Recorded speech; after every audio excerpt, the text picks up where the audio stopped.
Latte omili. Bestseller. Moliyaviy mustaqillik va erkin hayot. David Bach. John David Mann.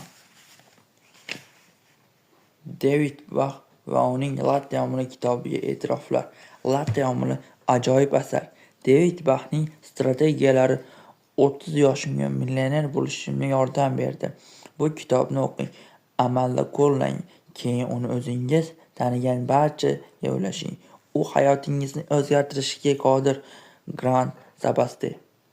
20 yildan ortiq vaqt davomida David Bach pul, sarmoya, jamg'arma, boylik to'plash haqida oddiy ammo ta'sirli ta'limot bilan odamlar hayotini o'zgartirib kelmoqda. Buni bilan chunki Oprah Winfrey shousining Latte omili tamoyillari haqida suhbatlashilgan soniya efirga uzatgandim va David Bach 10 millionlab odamlar hayotini o'zgartirganiga guvoh bo'lgandim. Biz shunchaki Latte omilini muhokama qilibgina qolmay, bu tamoyillarni hayotimizda ham sinab ko'rdik. Candy Carter.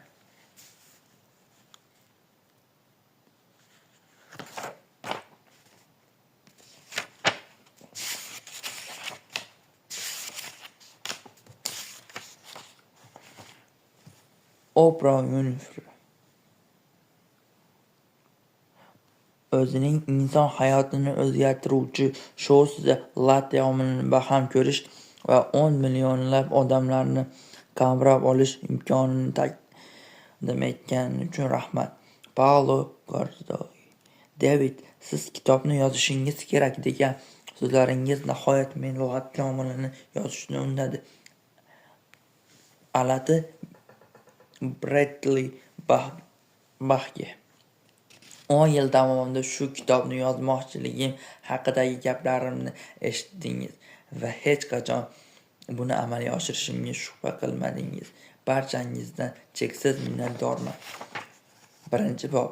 Oculus bekati. Dushanba kuni ertalab Zoya har kungidek L poyezdiga o'tirgancha ishga ketarkan ikki hissali latteni bir qultum hoplab fotosurat haqida o'ylab boshladi. Avval g'arbga, keyin janubga, Bruklindan quyi Manhattanni so'nggi bekatga borguncha ketadigandek 40 daqiqa mobaynida Zoya faqat fotosurat haqida o'yladi va minglab yo'lovchilar bilan birga poyezddan tushish uchun eshik oldida turganida ham uning xayoli o'sha